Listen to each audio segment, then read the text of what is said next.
I am pleased to share with you and the Filipino people the results of my back-to-back visits to Germany and then to the Czech Republic. My visit to Berlin was also part of the 70th anniversary of Philippine-German diplomatic relations, and the Philippines and the Czech Republic are celebrating as well 50 years of bilateral ties. In Germany, I was able to meet with Chancellor Olaf Scholz and discussed matters of significance to both our countries, particularly on upholding the rule of law and promoting a rules-based international order, as well as enhancing cooperation in the areas of peace and development, defense cooperation, maritime cooperation, trade and investment, including on critical raw materials and renewable energy, climate change, and labor. I emphasized the Philippines' commitment to a clean energy future and invited German investments in green energy initiatives. Chancellor Scholz also remarked on the crucial role of our overseas Filipino workers in Germany.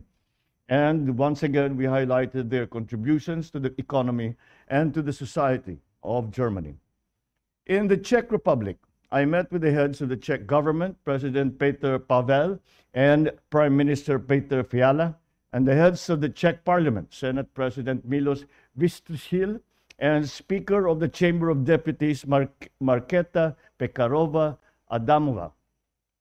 We discussed ways to further strengthen our bilateral cooperation in the areas of trade and investment, defense, agriculture, renewable energy, transport, and, of course, people-to-people exchanges.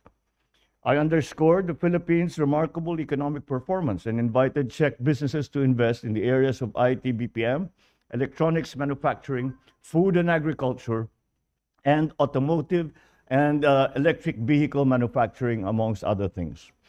I also met with German and Czech businessmen, as they are keen to expand their ventures to the Philippines. And I'm glad to announce that my German visit resulted in business agreements for projects with an aggregate value of $4 billion in the sectors of renewable energy, manufacturing, healthcare, innovation and startups, IT BPM, minerals processing, agriculture, and aerospace. During my time in Berlin, I was able to discuss with Lufthansa Technik its expansion plan in the Philippines, which entails the construction of a second hangar in Clark. This expansion project is valued at $150 million or 8 billion pesos. I also extended my appreciation to Siemens for their unwavering support and confidence in Filipino talent and the company's continuing commitment to support the capacity building of Filipino technical personnel in the field of healthcare. In the Czech Republic, I received business agreements in pivotal sectors such as semiconductors and IT BPM that underscore a shared commitment to bilateral cooperation, facilitating exchange programs and skill enhancement initiatives. Germany and the Czech Republic have also expressed their valuable support for the resumption of the Philippines-EU Free Trade Agreement negotiations. In this regard, I have authorized DTI Secretary Fred Pascual to make the necessary follow-up on the progress of the FTA discussions at the EU headquarters in Brussels, where he is presently. During the visit, several agreements covering important areas of cooperation were signed. The joint declaration of intent on strengthening cooperation in the maritime sector between Philippines and German transportation agencies. The cooperation program between the Technical Education and Skills Development Authority, or TESDA, and the German Federal Institute for Vocational Education and Training, and as well as the joint communique on the establishment of labor consultation mechanisms between Philippine and Czech labor agencies. This came about also because the Czech Republic has expanded its quota for Filipino workers to go to the Czech Republic from about 5,000 previously to now it is 10,300 a year.